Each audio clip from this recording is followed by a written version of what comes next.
Good evening, everyone. I call this meeting of the Council of Lennox and Addington to order on Wednesday, April 15th at 6:30 p.m. Can I have an adoption of the minutes of our regular monthly meeting held March 18th, 2026? Moved by Councillor Davison, seconded by Councillor Fritsch. Any edits, errors, or omissions in those minutes? Seeing none, I'll call the question. All those in favor? Motion is carried. We do have an agenda before us. Can I get a mover to adopt the agenda as circulated? Councillor Hook, seconded by Deputy Warden. All those in favor? Motion is carried. Are there any disclosures of pecuniary interest or the general nature thereof this evening? Seeing none, we have the Warden's report. Can I get a mover to put that on the table? Councillor Fritsch, seconded by Councillor Calver. Any questions? And I'll call the question. All those in favor? Motion is carried. Matters for consideration: CityWorks Planning Online Application Platform. And I will invite Ms. Gelati to the podium. Thank you. I'm gonna just start by saying we finally made it here, and we're very excited to show you kind of what our platform looks like. So instead of diving into everything that's in the report, I'm gonna go straight into a demo. So the first thing that I'm gonna just start with is show you a little bit of what the work behind the scenes has looked like. So what Loyalist staff, county staff, GIS staff have all been kind of working on. So this is kind of an example of what we do for each workflow. So you'll see, kind of hard to see, but this is kind of an example of what, for example, a consent application workflow looks like. So we build it out, and then we kind of, if I'll zoom in here and go to the start, you'll see that there's like a code for each task, name, and then there's result codes, and then each code is different, and then depending on where you're going, the status changes. So all of these things feed into kind of the next two tasks, and then we kind of work our way down the workflow that way.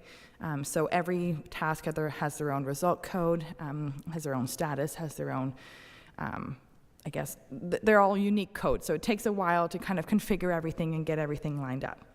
So I'm going to start by showing you the public portal. So this is our testing environment here. So the only difference is the logo has been updated for the live environment.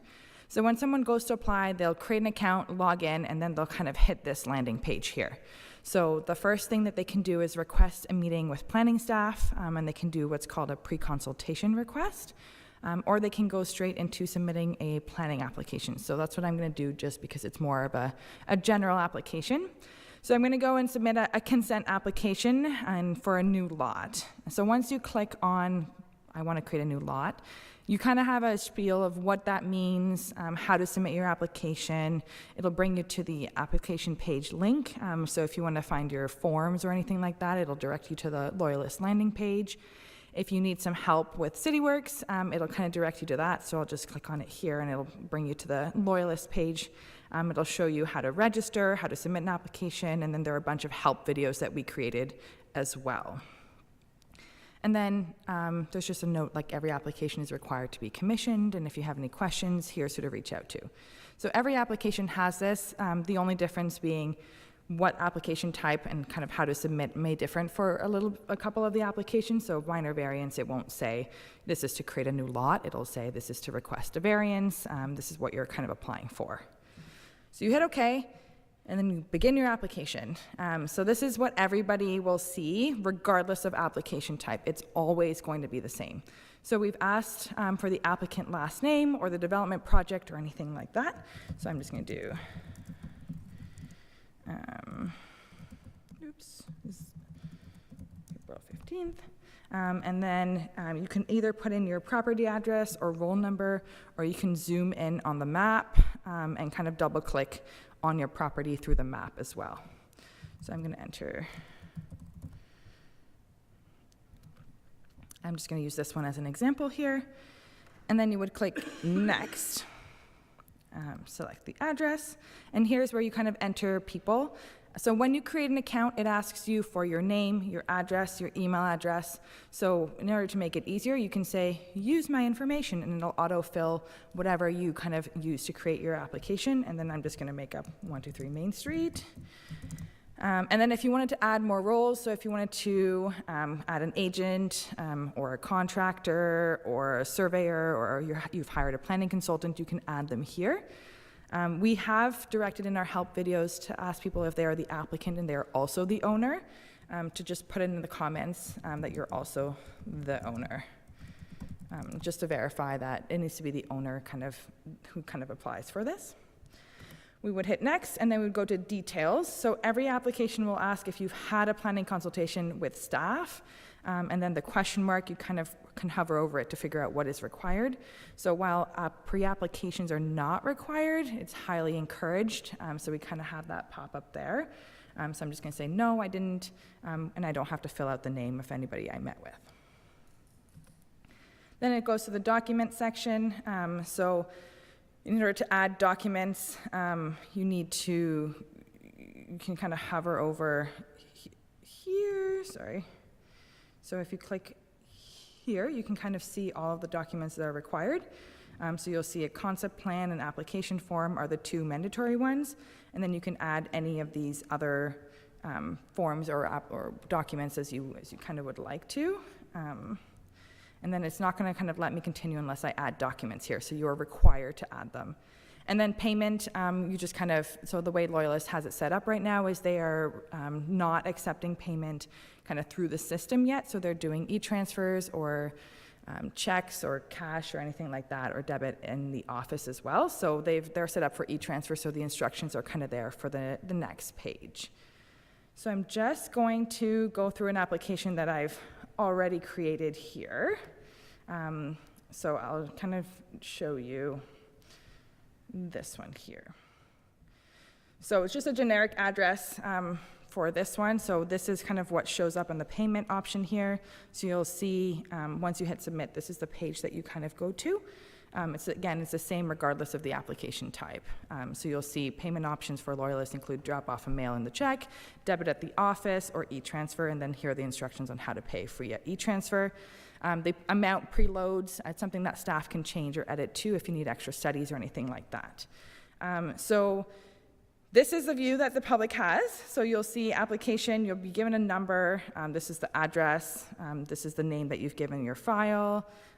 These are the kind of things you can do. So check status, the status is just up here, application intake. You can, at some point, hopefully we'll be able to pay our fees through this site. And then if you needed to apply for like a zoning amendment or anything like that as part of a condition of approval, you can link your applications together. So this is kind of the way to do that. Staff can, I'll go to the back end and show you what staff can do as well. But basically address, we have the applicant, so myself, and we have a planner. For example, Andrea from Loyalist has been assigned to this. You can see the details section shows up here, and then there's the ability to add notes as well. So these are the related documents, so just images that have been uploaded, and then conditions and workflow. So I'm going to switch to the staff side of things, and then we'll kind of open it up for comments if anybody has any. So staff side of things, just going to find the number and search for it here. So D.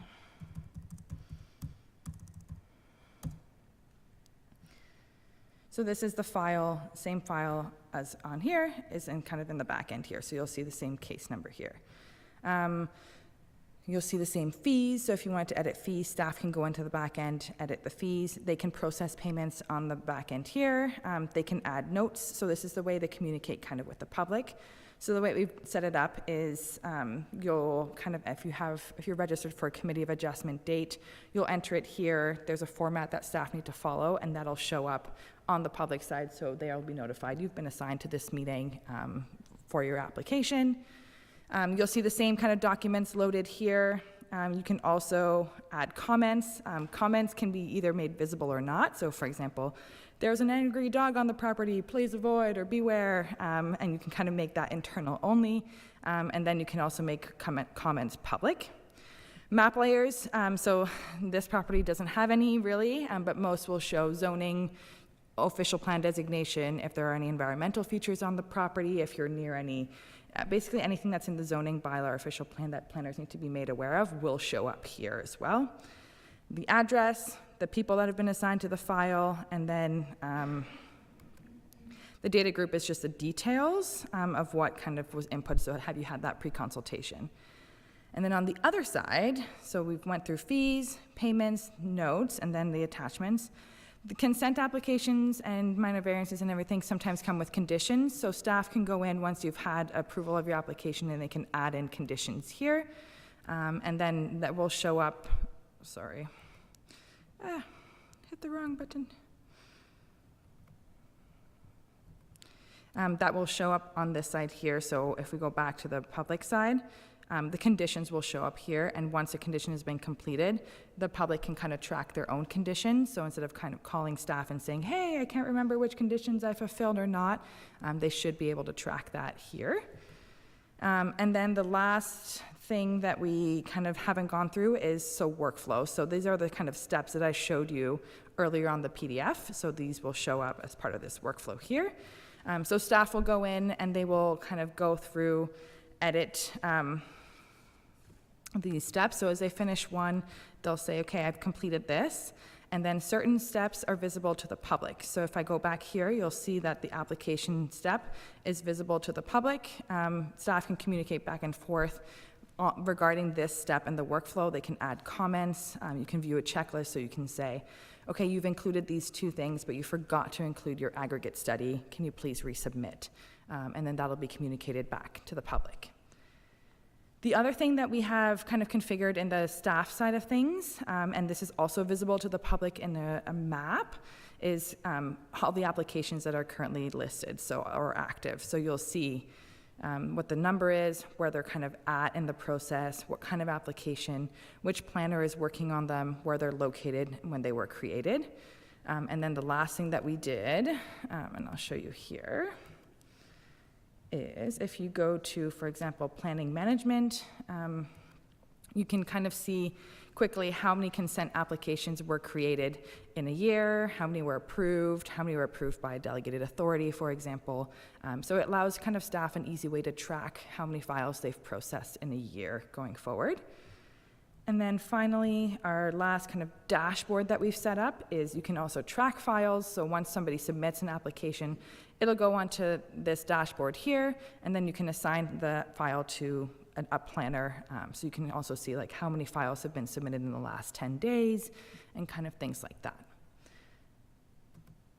Any questions? Go ahead, Councillor Fritsch. To you, Mr. Warden. Yes, and is timelines that are sort of part of this process, required timelines?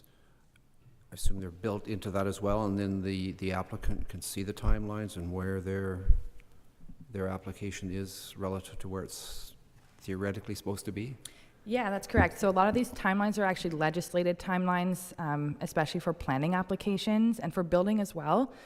So for example, you have 30 days to deem an application complete. So you'll see that once a task becomes visible and available to staff to complete, the target end date is kind of what that timeline refers to. So you've got so many days to deem an application complete from when it's submitted, so that target end date will reflect that date. Councillor Hook. I think this looks great. I think it's going to save a lot of time for a lot of people. I have a question regarding, would a person be able to apply for a shoreline road allowance through this platform? So eventually, our hope is that yes. Okay. Currently, we've only got it set up for certain applications, and we're slowly rolling things out over time. So right now, Loyalist is the only municipality that has like a public portal, and we have consent applications, minor variance, and permission applications active. We're hoping to roll out all of our planning applications in the next month or so, so that all planning applications are live, and then we'll kind of tackle some of those more unique applications. And if I may, one other question. Do you have an approximate timeline when this might be rolled out for all the other townships? Yeah, that's a great question.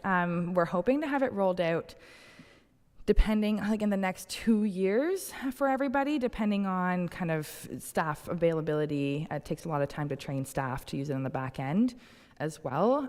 It'll take a lot of time to upload kind of what they currently have. So for example, Addington Highlands has been using this environment, which is like the testing environment for a while. So we could transition them into the kind of public portal when they're ready. So it's kind of going to depend on whenever staff feels like, okay, we can do it, we can kind of go online. There are a lot of factors to consider. So for example, how are you going to make payments online? Is that something that we're equipped to handle? What if something goes wrong? How are we going to tackle that? And things like that. So slowly, we're hoping to roll it out over the next 2 years and have everybody online. Our plan is to do planning applications first and then go on to building applications and then do like the more unique ones as well. Other members of council, Deputy Warden. Thank you. Excuse me. Throughout the presentation, you were saying what the public could see. Did you mean general public, or did you mean the person that is the applicant or the others named within the application? So this page specifically can only be seen by the applicant or whoever has the login to access this file. There is a website that we created that shows general information. I will find it for you and I can show you what that looks like as well. It's live on Loyalist's website and it shows where all the current active applications are, what the file number is, what the status is, and if there are any notices associated with it, or if they have a committee date or council date that's visible. So generally what you would get in a notice in the mail is generally what's available for everybody to see. Thank you. Others. Councillor Wise. Yes, thank you. So I was going to ask what Jim asked, more specifically, at what point in the application process is that information entered so that it's publicly accessible, whatever is publicly accessible? Is it like the minute they apply, or at what point in the process does that become public? As soon as they apply, their application is accepted by staff. So if they've just like submitted an application and didn't include an application form or anything like that, it won't be visible. But as soon as it's accepted by staff and is like deemed complete, then it will be visible to the public. And just to clarify, Anna, so what will be visible will not include the applicant's name, but would include the address or just the general vicinity of where the proposed work is or whatever is going to be done? Yeah, so it will include the applicant's name and it will include their address.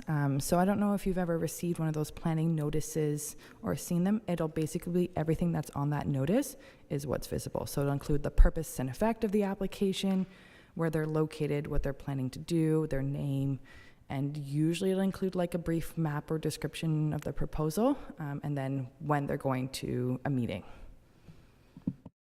So compared to the current sort of rollout, would that notice appear at the same time as you would see something stapled to a utility pole or a tree? Exactly, It's yes. the same? It's Okay. exactly the same, yeah. That's fine, because I think there would be privacy concerns if it happened earlier in the process.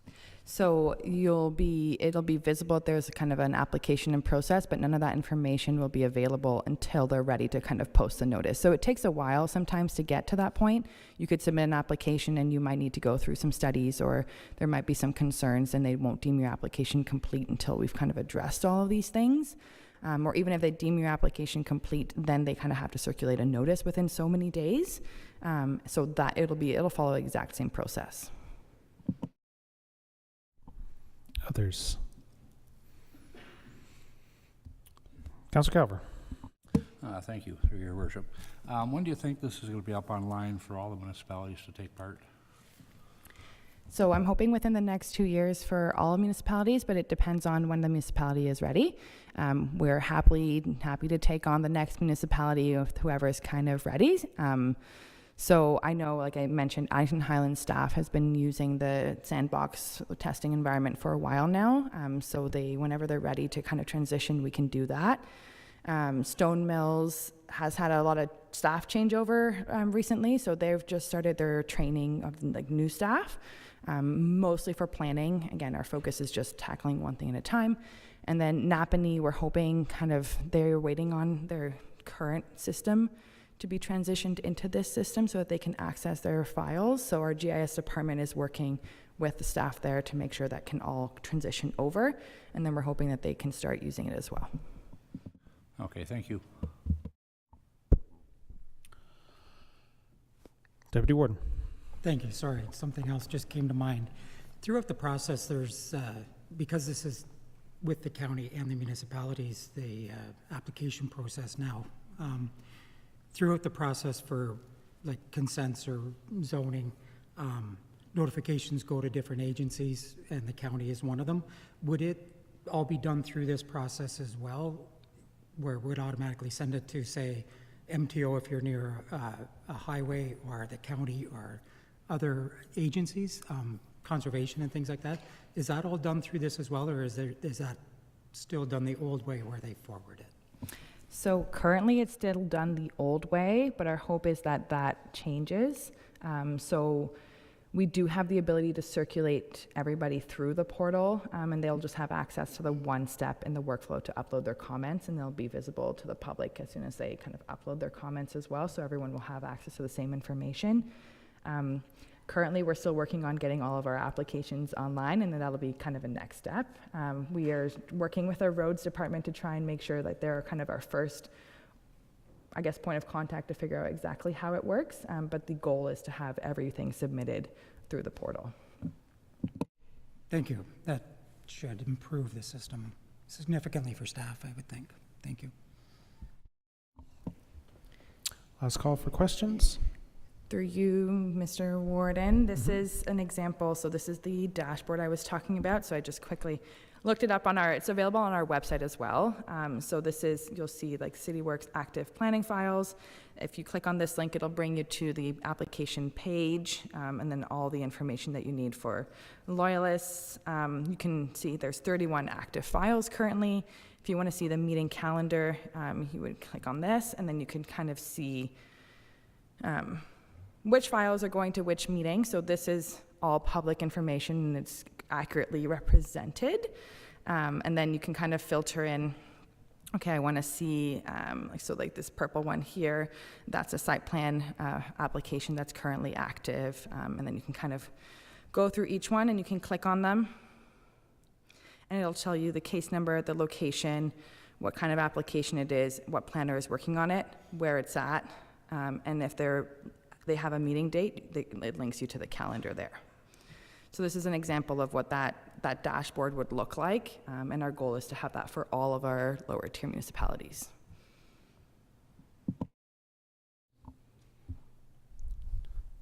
Thank you, Ms. Gelati. Last call for questions. Then I would entertain a motion to note and receive the presentation and report. Councillor Hook, seconded by Councillor Fritsch. Any further discussion? Call the question. All those in favor? Motion is carried. Thanks. Item number 2 on our agenda, 2025 Transportation Master Plan update. I will turn to Mr. Wagger. Yes, thank you, Mr. Warden, through you. I don't really have anything to highlight on this report. This was a second review, so council could have a further look at it. It was a rather lengthy document, but I'd be happy to answer any questions should council have any. Thank you, Mr. Wagger. I will turn to council for questions. Yep. Councilor Richardson. Thank you, Mr. Warden. I don't have any questions, but I appreciate the added time that we've had to take a look at it. I've delved much deeper into this draft as well as comparing it to the 2014 Transportation Master Plan.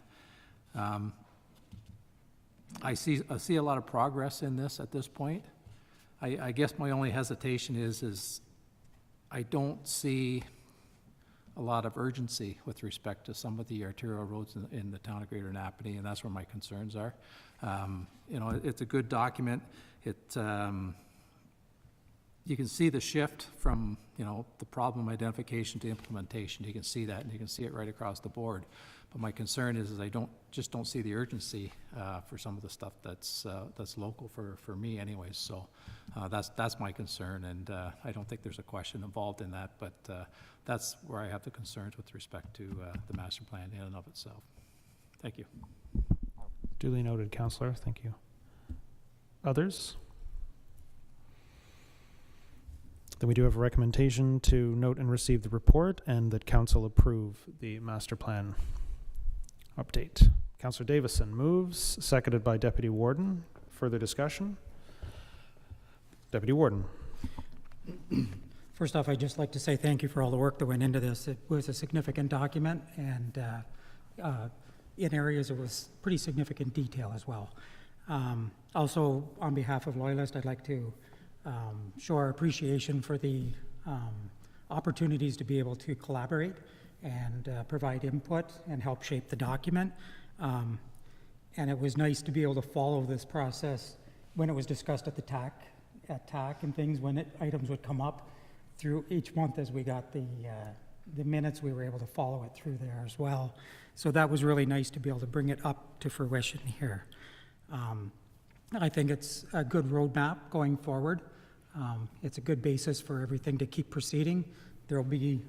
It's set out for a long period, so there'll be updates as we go and things moving around maybe, but we do have a solid roadmap now, I believe, and the whole county can be moving in the same direction. So thank you.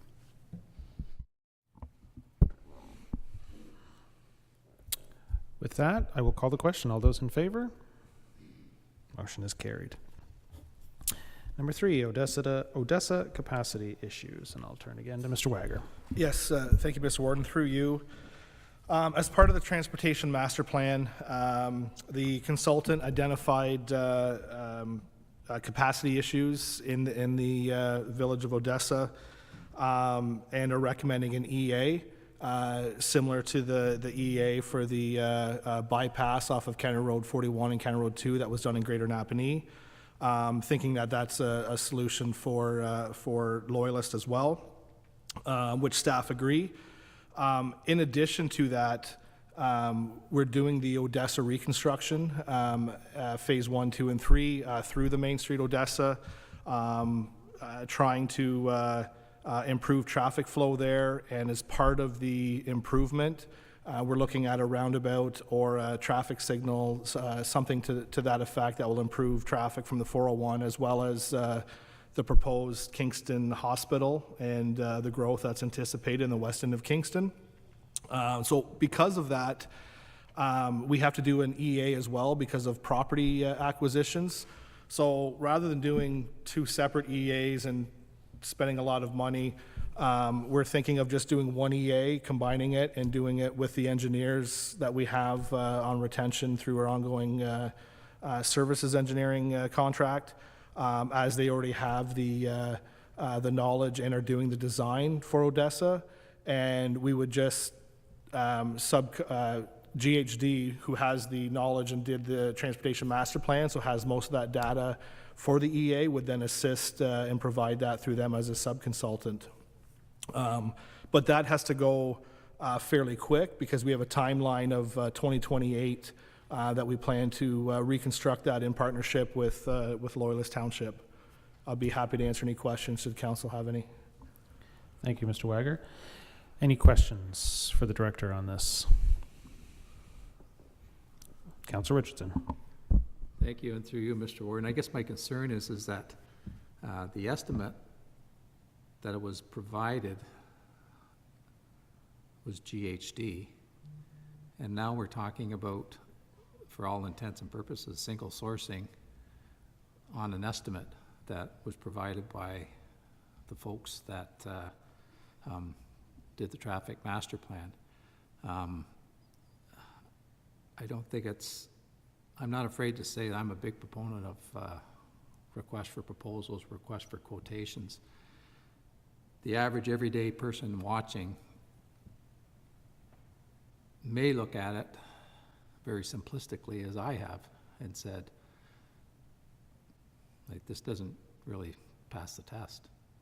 So I guess in my humble opinion is that while I agree with the fact that the folks that are involved in this thing already probably have integral knowledge and would probably have the ability to fast track it, they probably also have the ability to provide a request for proposal or request for quote.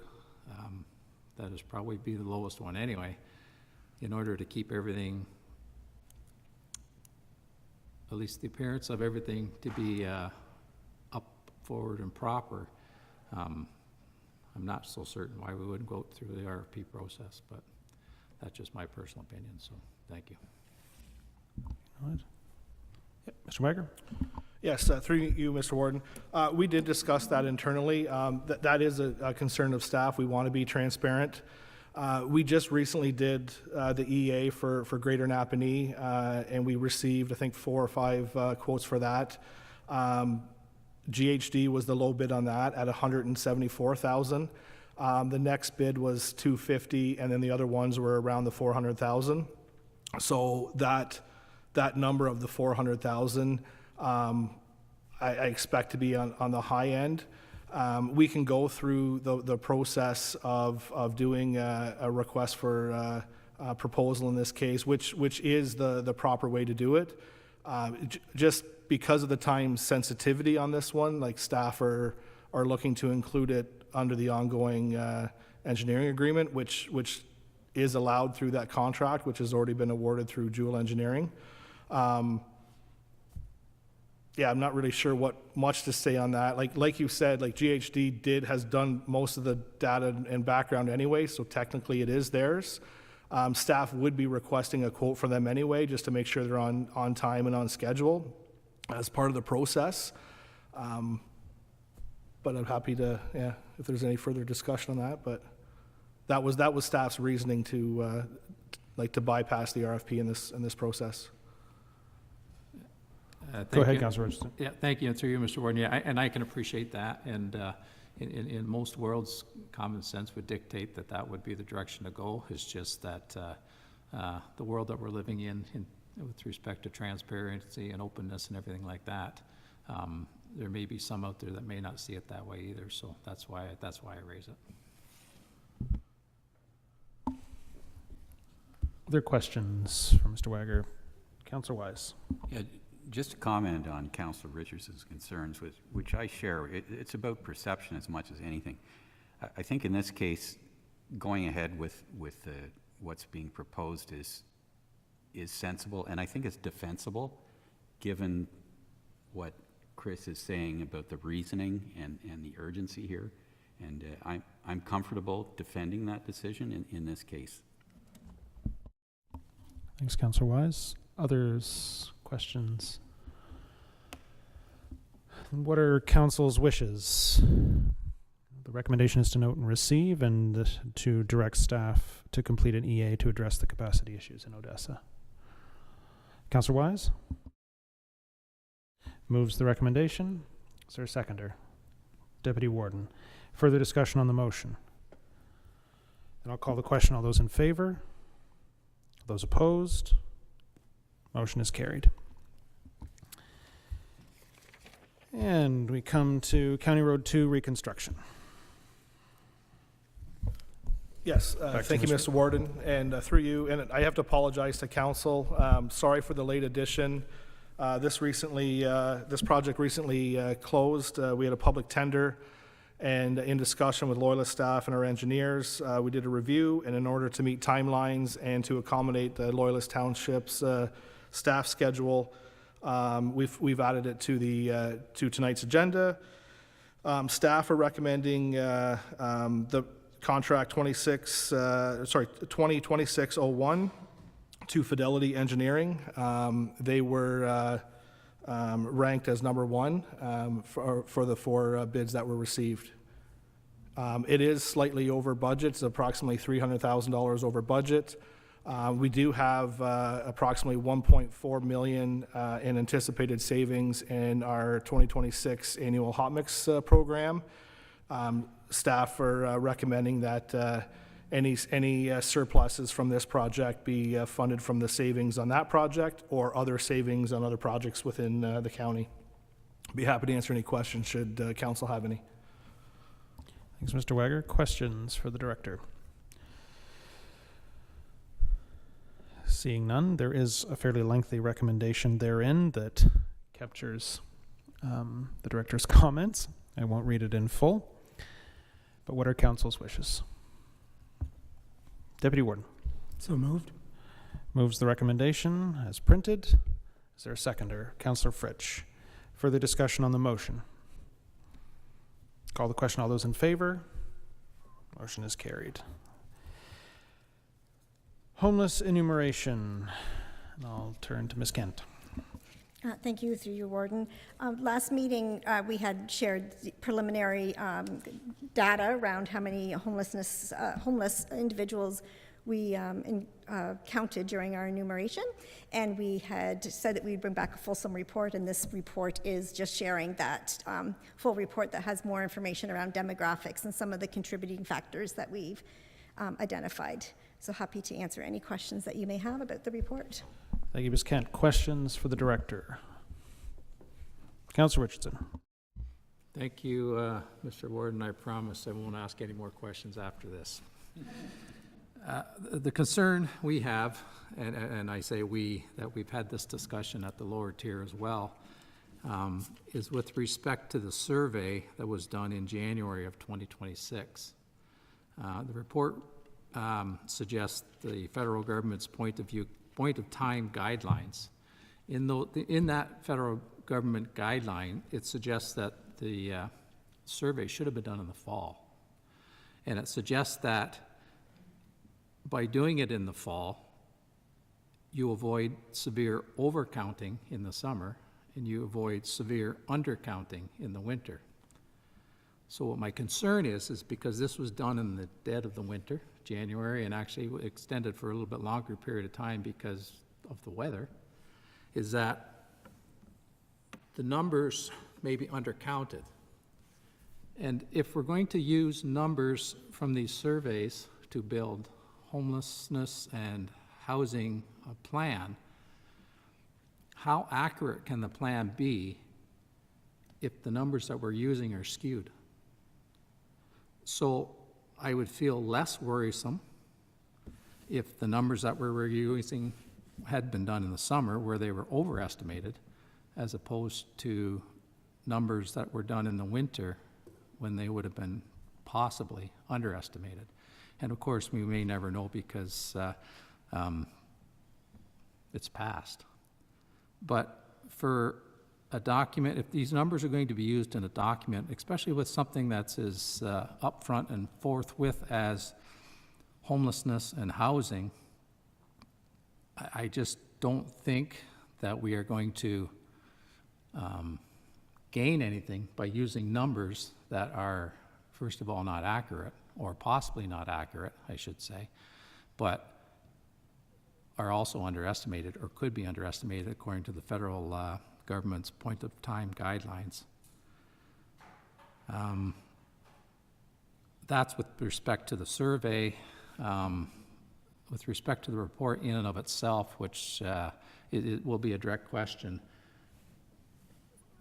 when we asked the part of the population that was homeless when they were identified as being here for less than 2 years, did we ask the question as to where they had come from?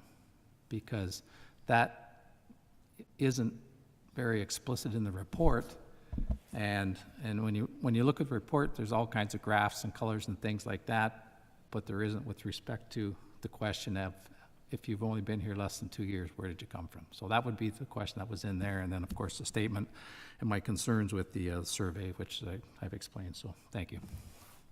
Thanks, Councillor Richardson. I'll turn to the director to respond. Yeah, through you, Warden. Yeah, thank you for your concern, Mayor Richardson, and you're absolutely right. The federal guidelines do suggest in the fall, and we were delayed. We do know that enumeration, no matter when you do it, we're never going to count everybody. And so we do our best. And the information that we got from the survey is just one little piece of data that will be used to help inform. There's going to be lots of stakeholder engagement.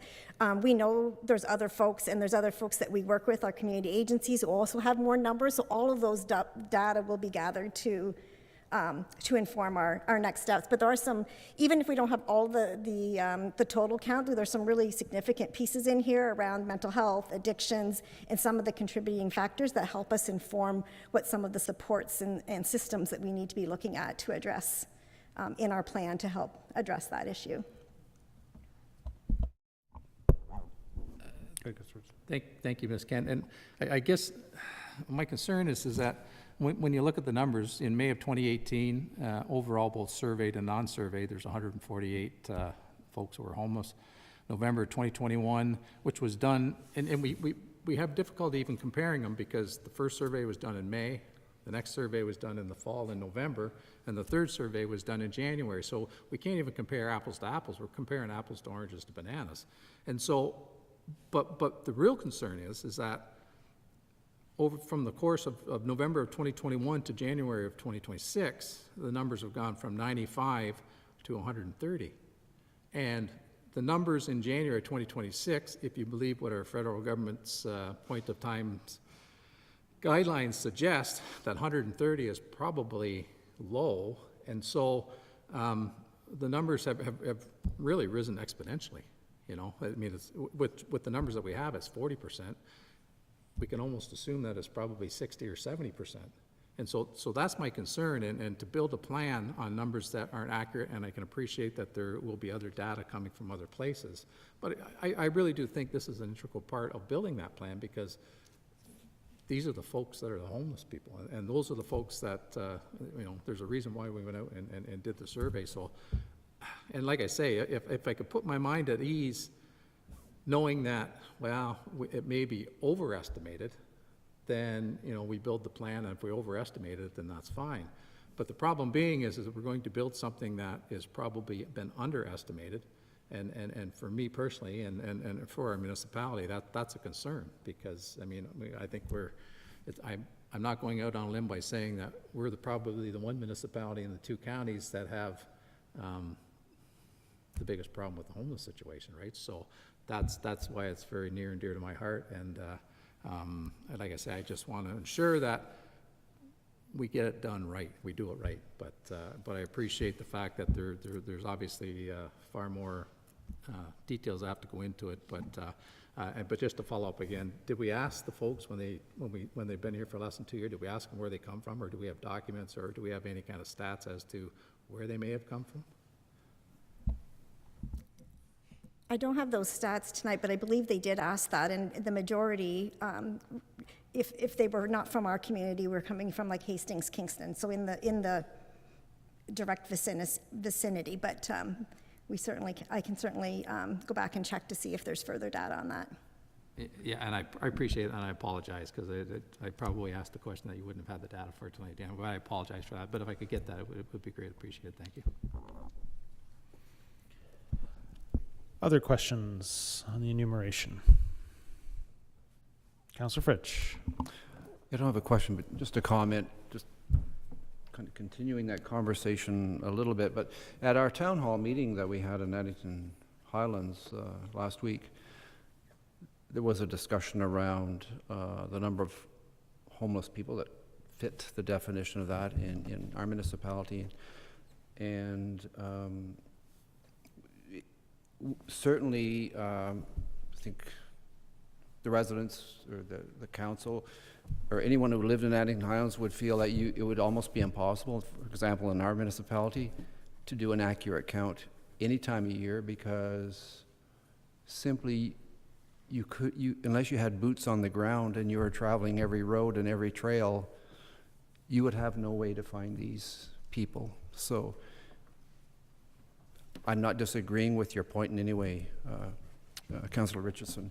I understand that, but I know in our municipality, you're going to get a snapshot to the best of your ability, and the rest of the people, you're just going to plain miss, because you have really no way, unless you went door to door again and traveled every bush road, you would you would not have an accurate number. So we would feel the count in our municipality would be low, regardless of when you took it.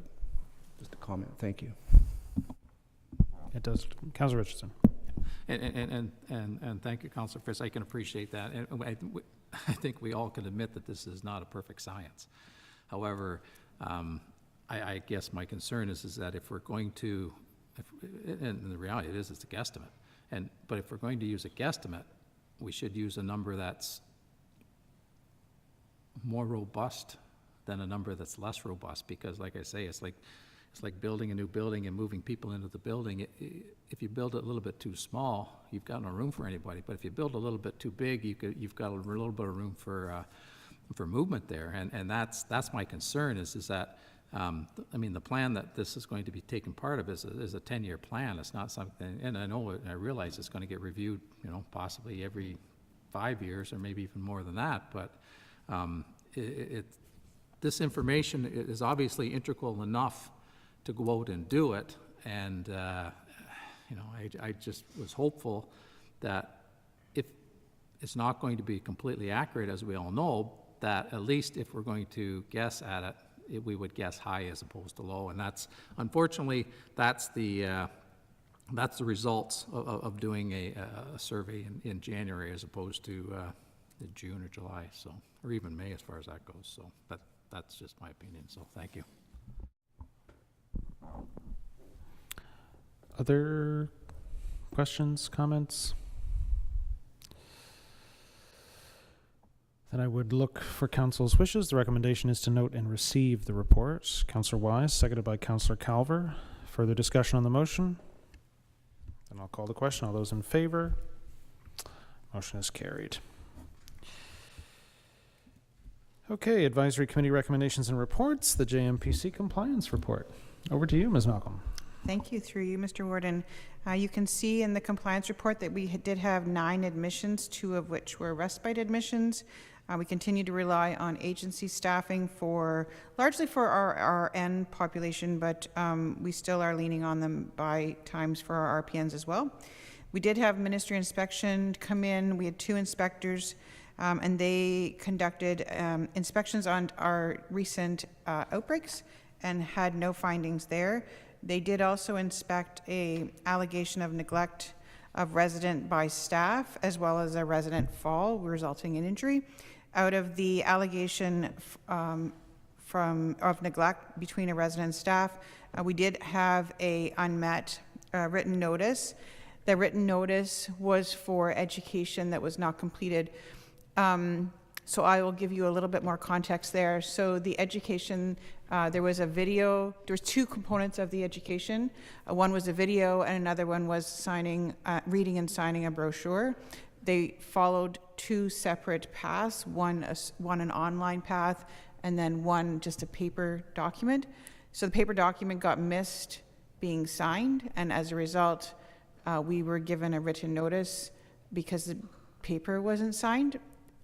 So we've now changed that process so that it's all the same, so that paper is now part of our online package, so then we can be looking in one location to make sure that it's completed and then checked off before the employee comes back to work. So that was learning on our part. You will see that we have submitted our quality improvement plan, which is something that is an annual requirement of all long-term care homes across Ontario. We have a progress report as well as a work plan, and the link was included in your package. Just a couple of highlights as far as the progress report was concerned. We have decreased our emergency room diversion by about 9.5% from last year. We are improving the awareness of our resident population on how to access external health care by 14%, and our laundry satisfaction was increased by 6%.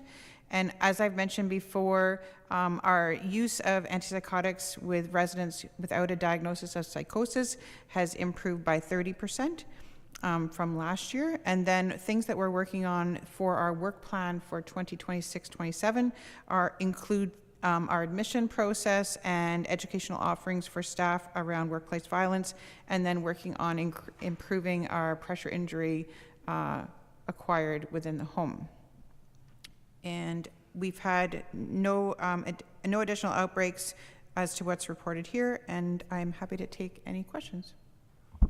Questions from Ms. Malcolm. Councillor Wise. Yes, thank you. Just a question, small question on terminology in your quality improvement program. The first one is access and flow. What is meant by flow in this context? So transitions in the between coming to our home or leaving our home, whether it be that through death or through transfer to another healthcare setting. So making sure that the flow that the residents are experiencing, they're not having to tell their story 52 times, or that the family's not having to do that kind of thing. Thank you. Other questions for Ms. Malcolm? Councillor Calver. Thank you. Not this has anything to do with your report, but I was just curious if we'd know how many residents we would have at the JMP that would fit the homeless or addiction, maybe the younger clientele. Have we got a number on that?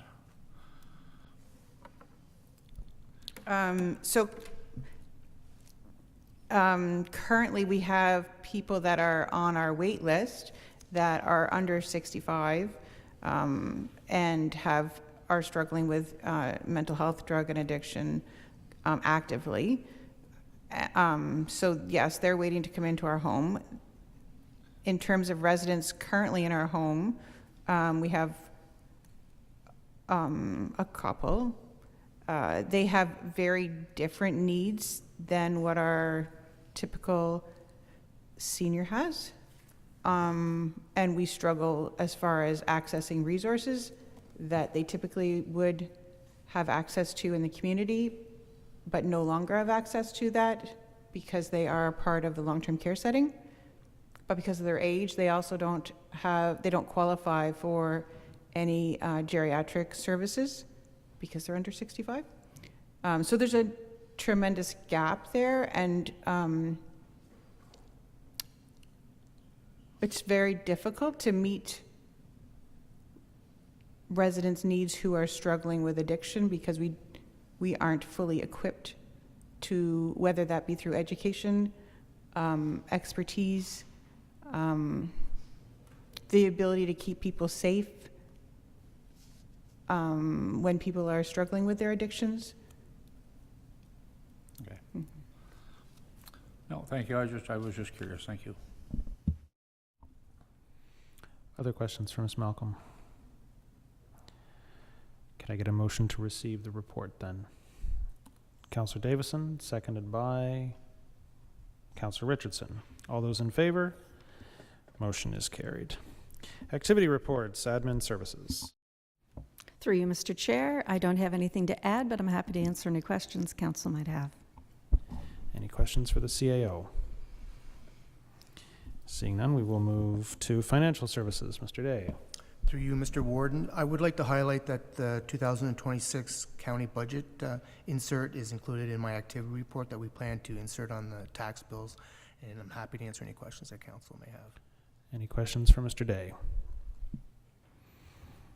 Then we will move to social services. Ms. Kent. Thank you, through you, Warden. I just wanted to thank Council for the advocacy letter that we wrote on behalf of our concern around Seawalk spaces, and share the good news that there was a recalibration of spaces and we did receive additional spaces, so are now able to move forward with our project in Loyalist that was potentially at risk. So that's very good news. And then under housing, just the links are provided in the report as well. There will be other communication. It is on our Facebook posts as well, but the link to the survey for those who couldn't attend our town hall meetings, so they can still provide their input on our housing and homelessness plan. And the data that was shared, or the presentation that was shared at our town hall meetings, will also be posted to our website as soon as they're available. Thank you, Ms. Kent. Any questions for social services? Councillor Richardson. I didn't have one, but Ms. Kent reminded me to ask as she was doing her presentation is that I know that the town hall meeting was fairly well attended in Napanee, specifically with members of council and staff. do we have stats, or will we get stats as to how the other town hall meetings, how well attended they were? Or is that, do you keep those stats? Will you provide those to us? Or I'm just curious more than anything, I guess. Yeah, it's a good question. I'm assuming we would have those stats for sure, so I guess it is something we could provide, yes. Yeah. Any other questions for Ms. Kent? Seeing none, we will move to Community and Development Services. Mr. Paul. Thank you. Just one note with regards to our libraries, and it's really a big thank you to the Rotary Club of Greater Napanee. They've been huge supporters of our libraries, and just recently are providing funding to have the library tied into the Dolly Parton Imagination Library. And what this does is actually provides free books to children within our community under the age of 5. So we have the funds to be able to purchase those books and then distribute them right across our library system. And this is huge, as you can imagine, for learning to read and academic growth at a lower age, at a younger age. So big thanks to the Rotary Club. And they have quite a few other ideas for our libraries. So we found a great partner. Thank you very much. And I'm happy to answer any questions on the activity report. Thank you, Mr. Paul. Any questions? Seeing none, long-term care. Thank you. Through you, Mr. Warden. I would like to recognize the Lennox Auxiliary, who have since closed. They started in the early 70s, which is pretty incredible. They were a powerful and super dynamic group of individuals, and they have very much supported the home for many, many years.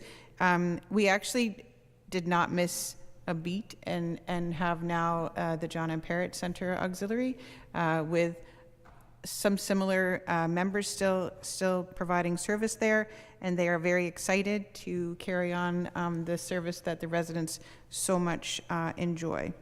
And I will highlight the one that's usually always a number that's super interesting, that we now are at $13.71 per resident per day to feed them their 3 meals, all their snacks, and all of their hydration. So that's good.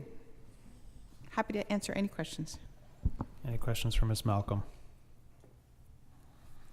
Seeing none, Emergency Services, turn to the Chief. Thank you, through you, Warden.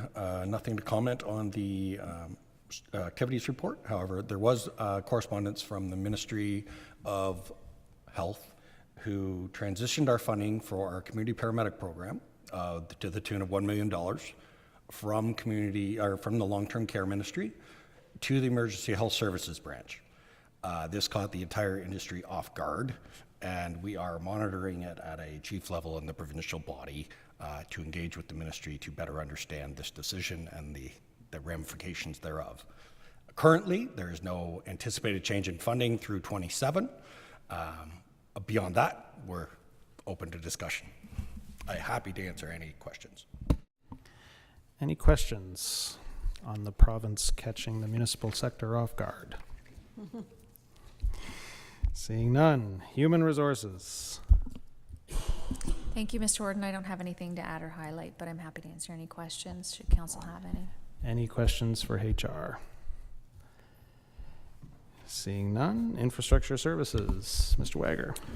Thank you, Mr. Warden. Through you, just want to bring to council's attention the item for tree removals on County Road 41 for our 2026 hot mix program. We have removed all the trees except one that are within our clear zone. We just received a safety audit from our engineer, and that audit recommends the removal of that tree.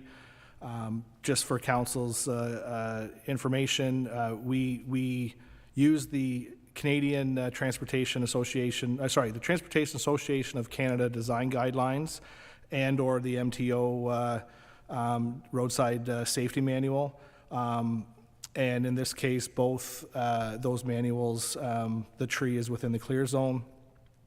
We do have similar trees in the county that are going to be recommended for removal as well. The practice is anytime we bring a road up to construction or put capital funds into it, we have to make that road adhere to the current standards at the time, whether that's guide rail, removal of obstacles in the clear zone, which is a tree greater than 4 inches in diameter, as well as super elevation or any other safety design features for that roadway. Be happy to answer any questions should council have any. Councillor Calver. Thank you, through your worship. Would that also include trees maybe out County Road 9? Is that what's going on out there? Yes, we have been in contact with the landowner out there that is the frontage on the majority of the trees. We plan to for all trees that we remove, like all the major deciduous trees, we plant 2 trees for the removal of 1. We do have funds set aside for additional trees. We still have funds from the Dundas Street reconstruction here where residents didn't want trees, so we take opportunities to plant trees where we can. And these aren't saplings. These are, you know, anywhere from 10 to 16 feet tall trees. They average around 14 feet in height, so that they can actually establish quicker and have a canopy, and that aligns with our tree canopy preservation policy that we have here at the county as well. But yes, the trees on County Road 9 adjacent to that straight stretch by Sherman's Point are recommended for removal due to safety concerns. Thank you. Councillor Wise. Yes, thank you. In regard to the specific one in the report, this old oak tree, I guess and both Doug and I received, as you know, Chris, a lot of emails and phone calls about that tree. I guess one of the concerns was the very short time from the time residents were notified that tree clearing was going on until it was supposed to happen. At least the people I heard from got notice of that on a Thursday with removal to be started the next week. And I wonder if in this process, if that notice could be provided a little sooner for residents to give them a heads up. I know that might just mean more headaches for you because you've got a longer window of complaint and interaction, but for the public, it might feel that at least their concerns were going to be considered a little further ahead of the actual event of removal. Go ahead, Mr. Wagner. Yeah, so that's something that I will start saying safety for our residents and our traveling public to me is paramount. Staff don't get any delight, or we don't want to remove trees if we don't have to. As far as notice, like, we don't do a public information center for our hot mix projects. It's just typically shave and pave or pulverize and you know, correcting the crossfall and installing safety features and removing obstacles and re-ditching at the same time. It has been a standard practice. We've been removing trees within the clear zone for years now. Just until recently, it hasn't really been a concern. But we can look at you know, advanced notification for, say, a larger, like, come up with a policy on for the larger diameter trees, and over a certain size, we can provide advance notice if the tree is over that size. We kind of need a full maintenance and design standard policy anyway. We do have separate policies on our speed and on our signage and right-of-way fencing and that type of stuff, and setbacks for buildings. But we don't have a standard policy saying this is how we should do our safety audits and this is what we are going to use to determine our clear zones. We just use industry standards and the design manuals that all municipality uses. So I will be working with staff over the next several months. It may even take up to 2 years to have a comprehensive policy that would define how we treat our roadsides and how we determine what measures we're putting in place, and we can include communication as part of that process, because I do agree that a short time, you know, some people are attached to trees because they've been there their whole life, or they were there. In this case, this tree is 250 years old. It spans several generations, and it's significant. It's something that we don't want to take down, but due to the safety, it has to come down due to the safety criteria. Thank you. Thank you. Other questions for Mr. Wager? Seeing none, can I get a motion to receive the activity reports en masse? Councillor Calver, seconded by Deputy Warden. All those in favor? Motion is carried. We come to resolutions. The first is the Eastern Ontario Wardens Caucus opposition to Alto high-speed rail. Councillor Wise. Receive and support. Councillor Wise moves to receive and support, seconded by Councillor Davison. Are there discussions on that motion? Deputy Warden. I'm not going to support it simply because it goes against one of the portions that are in the county motion we passed at the last meeting, and that's with Via Rail following the 401. Duly noted. Others? Then I'll call the question. All those in favor? 1, 2, 3, 4. All those opposed? 1, 2, 3. Motion is carried 4-3. And number 2, this is really just to receive. Oh, yes, sorry. Right, yes. Right. I didn't need to, right, because it was 4-3? Oh, okay, then yes. Yeah, all right. Southeast Health Unit budget. This is really just to receive because it's sent by the City of Belleville for our awareness. Councillor Fritsch moves, seconded by Deputy Warden. All those in favor? Motion is carried. School Board Trustees. Council's wishes. Councillor Wise. Receive and support. Move to receive and support. Is there a seconder? Councillor Davison. Discussion on the motion. Call the question. All those in favor? Motion is carried. Matters for information. Anything anybody would like to discuss in particular? Then we're entertaining a motion to receive the matters of information. Councillor Hook, seconded by Councillor Calver. Further discussion? Call the question. All those in favor? Motion is carried. Are there any statements by members? Any notices of motion? Any matters of urgency? Seeing none, then I would ask for a motion to confirm the proceedings. 3 readings. Councillor Wise, seconded by Councillor Calver. Call the question. All those in favor? Motion is carried. And can I get a motion to adjourn? Deputy Warden, seconded by Councillor Calver. All those in favor?